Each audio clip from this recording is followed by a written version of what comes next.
أعوذ بالله من الشيطان الرجيم. بسم الله الرحمن الرحيم. Today, inshallah, we will continue on the subject of the Quran and science. And in today's dars or class, I will go over again the references taken by Hazrat Khalifat al-Masih Rabi Rahmahullah's book, Revelation, Rationality, Knowledge, and Truth, where he spoke about the Holy Quran and extraterrestrial life, that is, aliens that exist in the universe. So this is part 6 of Quran and Science. And what Hazur says about this subject, he says the vision of the universe that the Quran presents, it's poles apart from the one held by the philosophers and sages of the past ages. At the time of the Quranic revelation, it was Greek astronomy which dominated the minds of men everywhere in the world, and all civilizations seemed to have been influenced by the same. This domination continued uninterrupted until this time of Copernicus. It was universally believed that the heavens consisted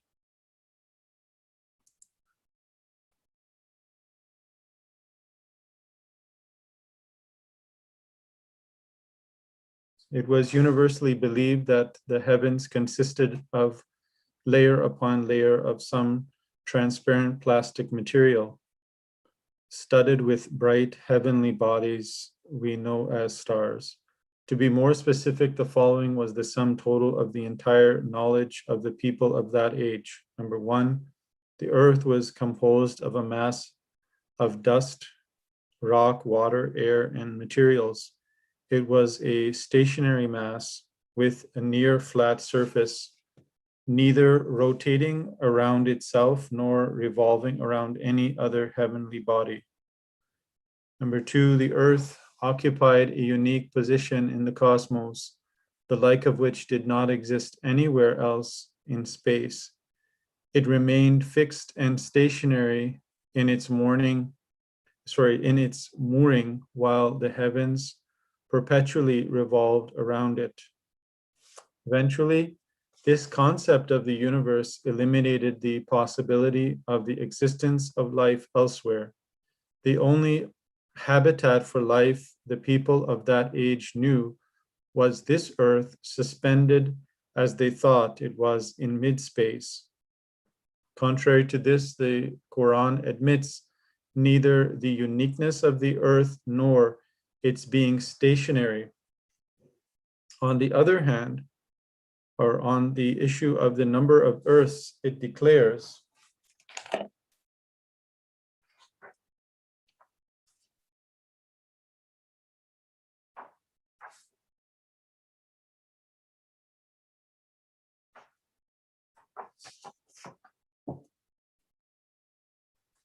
Allahu الذي خلق السبع سماوات ومن الأرض مثلهم. Allah is He who created heaven. Allah is He who created 7 heavens, and of the earth the like thereof. Chapter 65, verses 13. It needs to be explained here that the figure 7 can be treated as a specific term of the Quran in this verse and many other similar ones.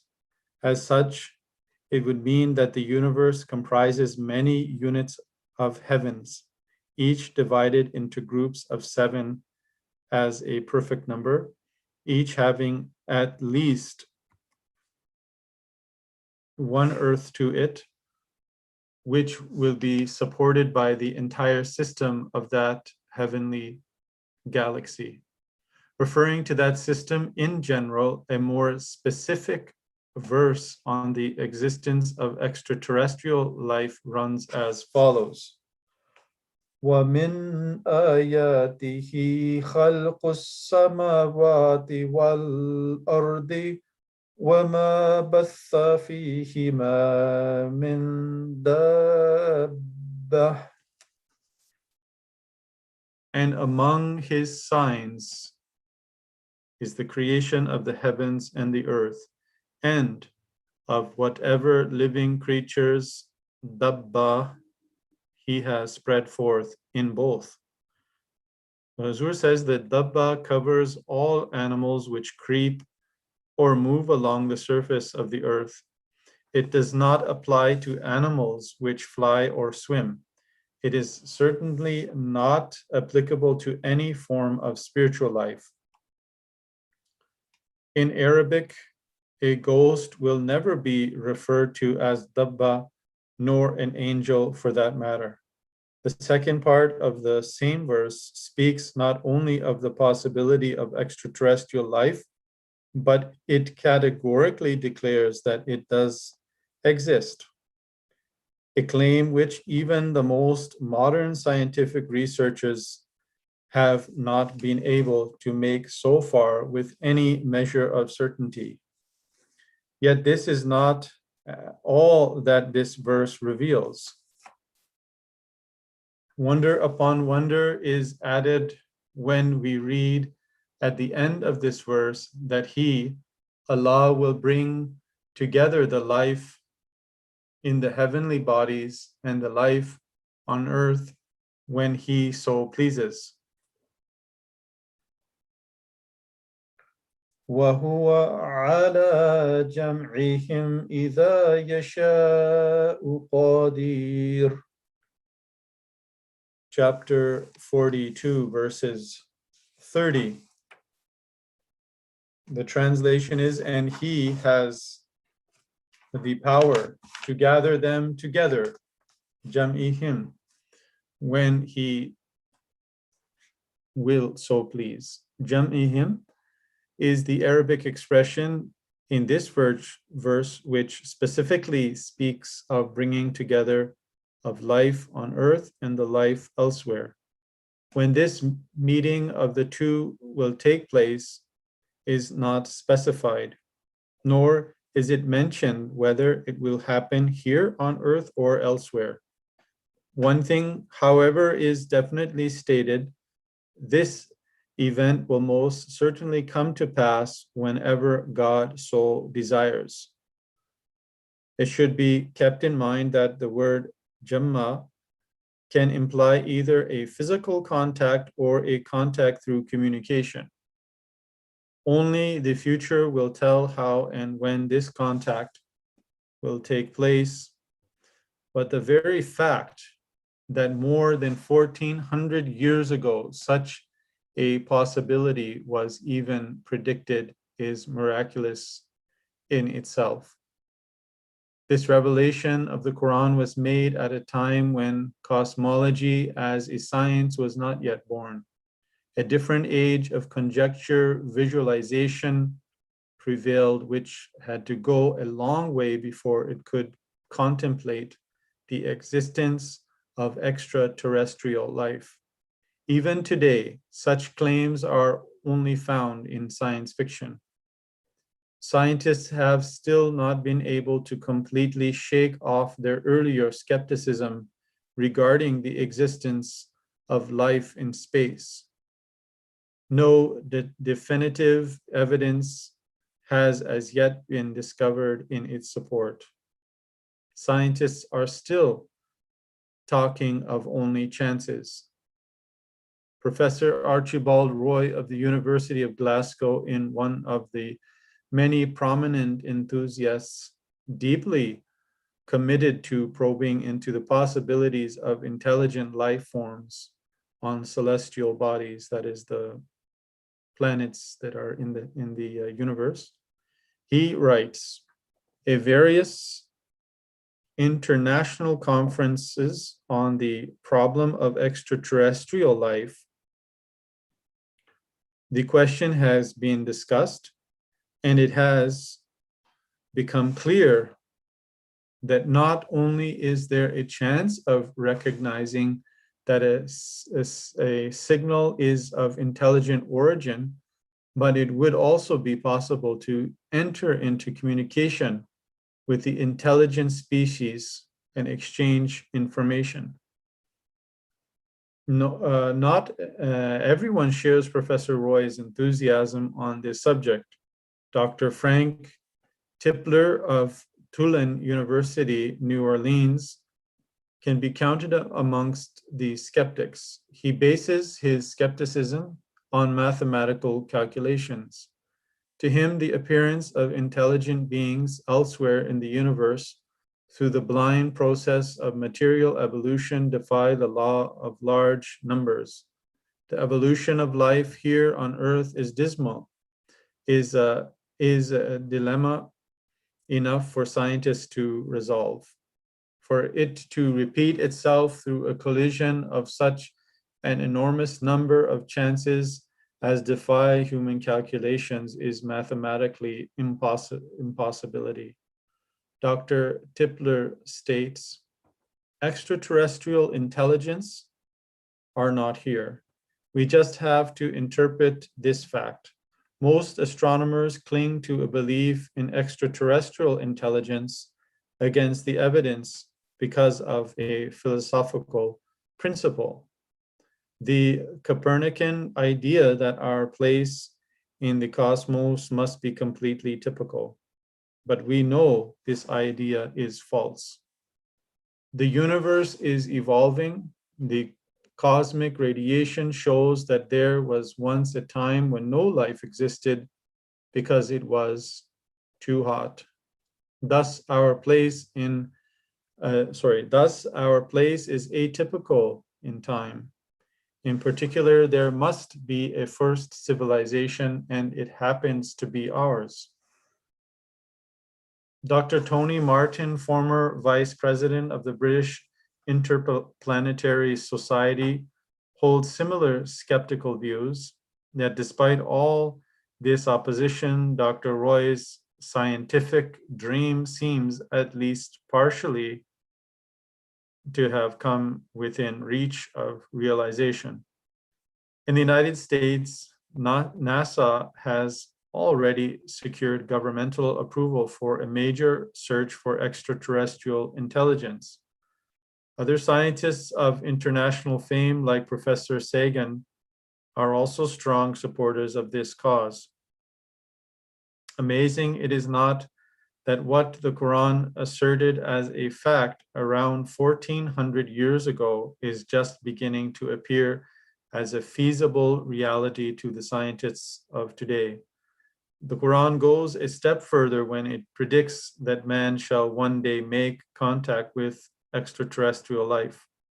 The time for the full realization of this prophecy has not yet arrived, but its signs are appearing on the horizon.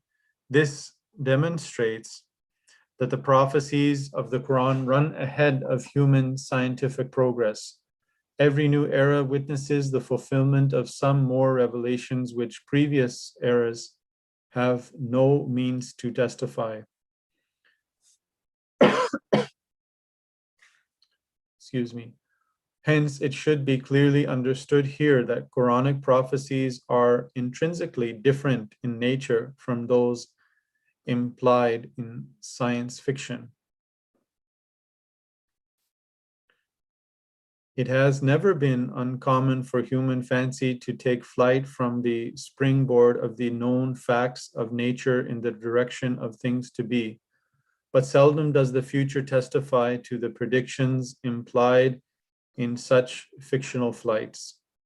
Moreover, all works of fiction invariably remain confined to the possibilities created by the knowledge of the age. Fiction writers always take their cue from current knowledge to visualize what may emerge tomorrow. Most often, however, their guesses prove to be as wild can be.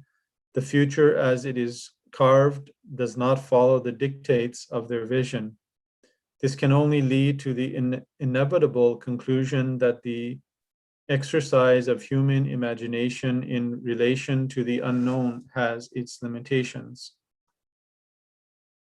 To illustrate the limitations of any particular era with regard to its imaginative scope, the genius of Leonardo da Vinci can be quoted as a befitting example. He attempted to visualize the possibility of human flight, but could only conceive it in relation to the then available knowledge. Science and technology had not until then advanced to a stage where the human mind could envisage the image of a man flying with the help of machines driven by fire.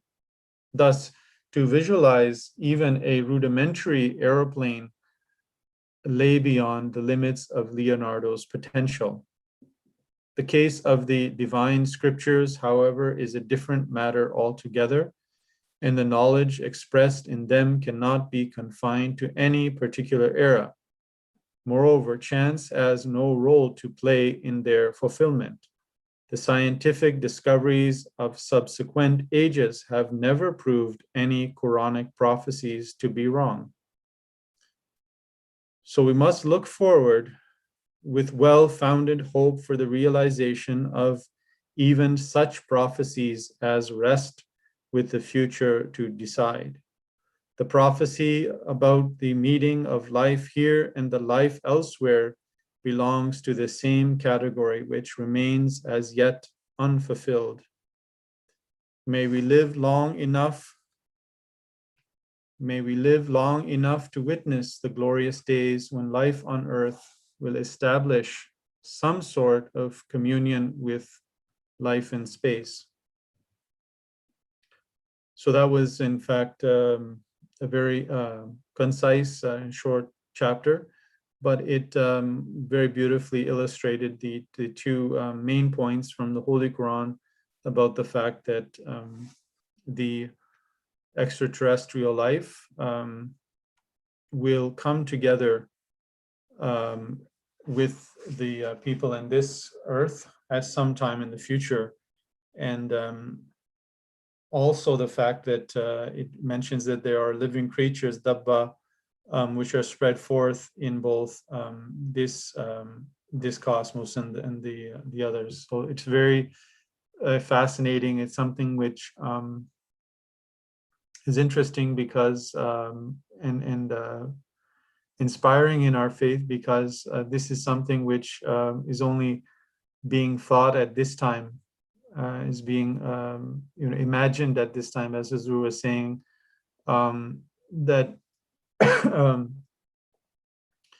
in talking about the science fiction and what people are predicting or have been predicting about future events, and no one could have imagined that it was this in this age and this time in the future when the Holy Quran was revealed that this could even be possible, let alone all the other things which we discussed about the creation of the heavens and the earth, the creation of man, and also many of the prophecies which came to be fulfilled.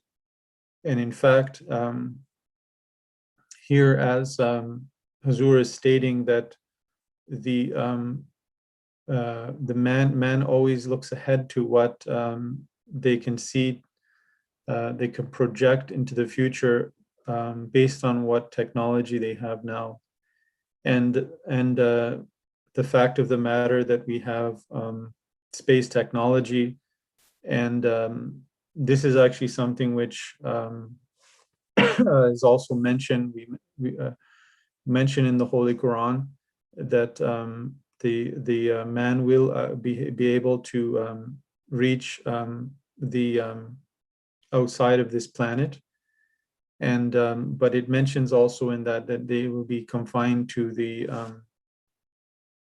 limited to the resources, the same resources such as the air that we breathe, meaning that they would have to be in some type of vessel which would have to have the same elements which are here. So so that those are the things like oxygen and the food that would have to be taken. But and that was predicted as well in the Holy Quran. And but what I'm saying is that we can see by the fact that the technology has already caught up to those prophecies in the Holy Quran, And we are definitely understanding, and that's what I believe is where is meaning by it, that we can see that this time will be coming with the ability that we have with being able to send signals out and retrieve signals out with satellite and various other technologies, um, coupled with with the rockets and spaceships that we do have at present. So we can definitely see that man has the capability, and it can very possibly happen in the future. So alhamdulillah, it's a blessing to be covering these things and to be knowing them, and to be believing in them. May Allah bless us. Jazakumullah for everyone for being here and spending the time and going over. Like I said, this was these were subjects which were highlighted from Marcus that we should go over in our Talim al-Quran course, and I felt that it would be necessary to go in depth with them and share all of these things so that we can learn about the Holy Quran and get a deeper thirst for it. May Allah bless you all. Inshallah, I will continue the same subject of the Quran and science in my next class on Wednesday. Assalamu alaikum wa rahmatullahi wa barakatuh.